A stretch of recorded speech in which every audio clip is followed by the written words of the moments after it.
Are you judging me? It's okay if you are. Are you trying to quantify my identity? If you can't figure it out, it's okay. I'm 49 and I'm still working on it.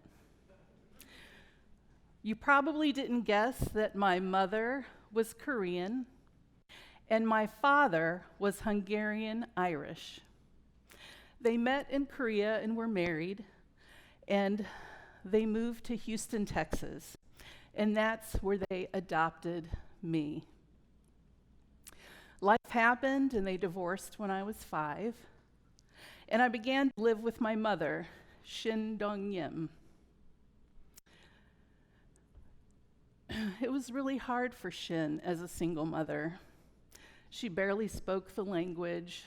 She couldn't drive. We walked everywhere, and she always had my hand. And I would just look up at this amazing woman. My mom couldn't read or write in English. She didn't have any vocational skills. It was very hard. Life happened some more, and I was living in a foster home when I was 9. My guess is that they just took one look at me without talking to me or getting to know me, and they placed me on a farm with a Mexican family and a lot of other Latinx kids. I was disconnected from everything I knew: the food, the language, the familiar faces. My mother had found us love and warmth in the Korean community of Houston. I'm resilient, like we all are, and I did my best to just go unnoticed and have fun whenever I could. I was reunited with my dad after about a year, and he moved us to Cleveland, Ohio, in a little suburb. There was not another Mexican around. I went to school. I loved it. I was your typical athletic, smart kid that didn't really apply herself. And by high school, I'd taken on another identity. I started to tell people that I was Italian because at the time, it felt less oppressive to be Italian than Mexican. And by this time, my father had already explained to me what he knew about my mother. She was in college, she had to give me up, and she was Mexican. This did not stop me from telling jokes about Mexicans. I did whatever I had to do to survive in that white culture. I learned to compromise myself so that I could be more tolerable to other people and to fit in. I compromised myself a lot in many different ways. I loathed myself. It really felt like a personal failing, one that plagued me throughout my teen years. And then I went to college here at Ohio University in Athens.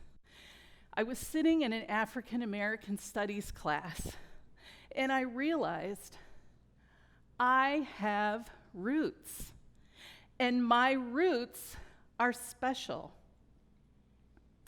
So then I started to do a bunch of goofy things to figure out this identity crisis I was in. I did take some Spanish classes. They were really hard, and I was just terrible at it. And then I started to fake an accent. It's really embarrassing, right? Because the thing about faking an accent is if the conversation is going to last more than 30 seconds, I had to either out myself for not being a real Latina, or I had to just keep smiling and nodding and pretending like I understood what the conversation was about. Either way, it ended in humiliation. It felt like another failing. But people are curious. They want to know, what are you? Are you Mexican? Why don't you speak Spanish? Are you an Indian? Can I take your picture? Why do you act so white? I didn't always have the answers to these questions, these very sensitive, awkward questions. Because what am I going to say? Am I Latina? Am I Mexican? Korean? I'm not Italian. I don't know, and I didn't even know the difference between all of these.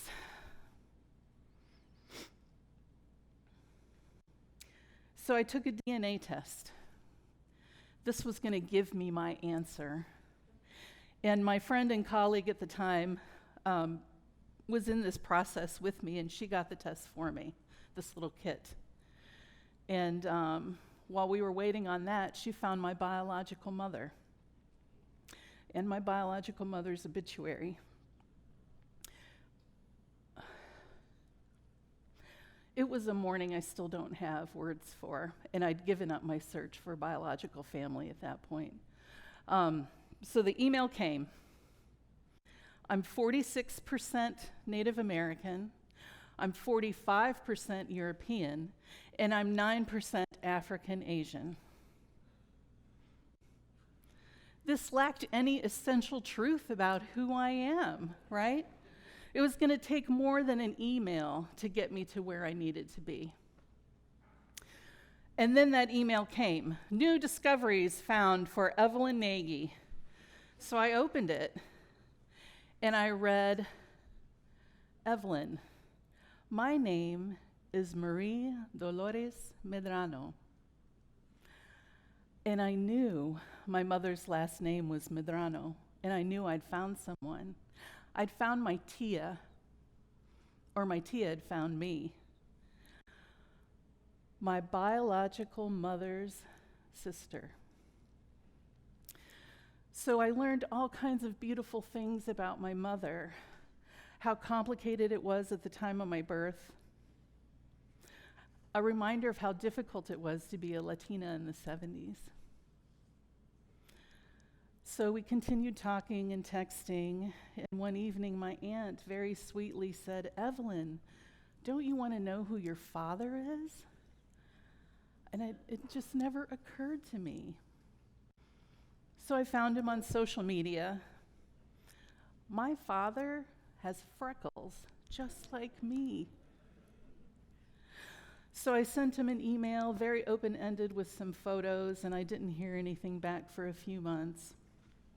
I was bummed, but I understood that sometimes these things just don't work out. And then he called. The very first thing that my biological father said to me was, Evelyn, I loved your mother so much. And those words answered so many questions that I was afraid to ask.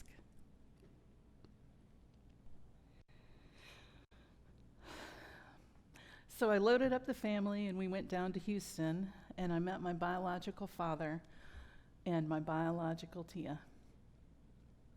My father took me to Galveston, where I have my most fondest childhood memories.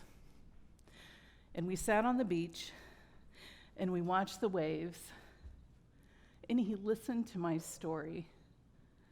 He validated my experience. He shared his story with me and told me all about my ancestry. My aunt surrounded me with love and non-judgmental care. I still haven't completely processed all the parts of that beautiful trip, because after meeting with my family, I'd inadvertently activated the anxiety and depression that's always just kind of there waiting for me to get overwhelmed and make everything harder, tire, and confuse me. So I had to retreat, take care of myself, find a more comfortable place of sanity. The conversations continued, and the more the conversations continued, the more grounded I felt. And the more grounded I became,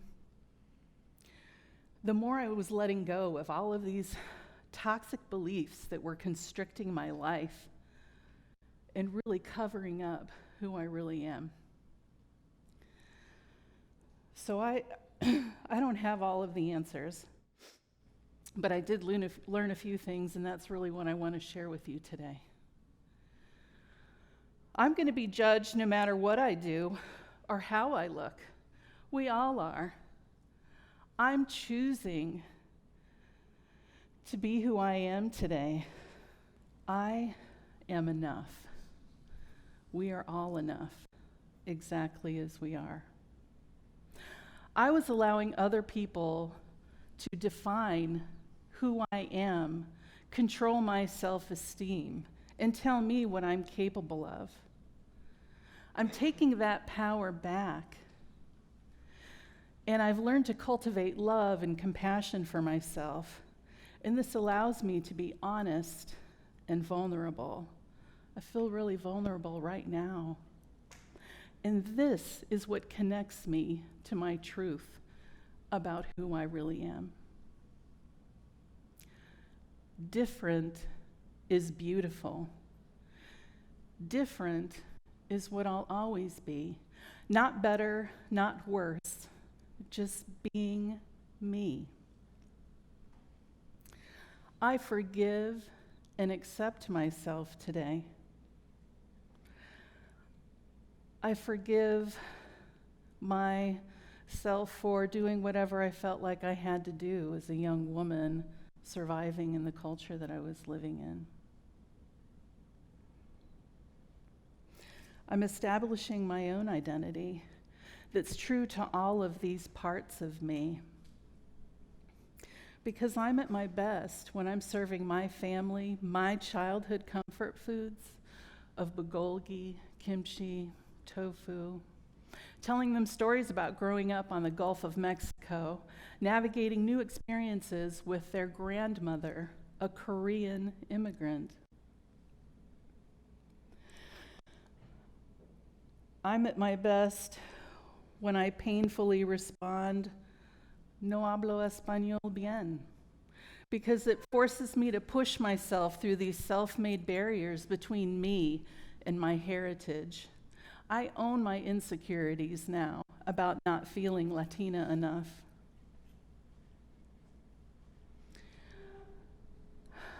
I'm at best when I'm fighting to get out of bed, because on the days I'm struggling with my anxiety and depression, I feel a deep connection with the women on both sides of my family. I'm not alone anymore, and this allows me to care for myself with love and compassion. And on my very best of days, this light inside of me sees the light inside of all of you. Thank you.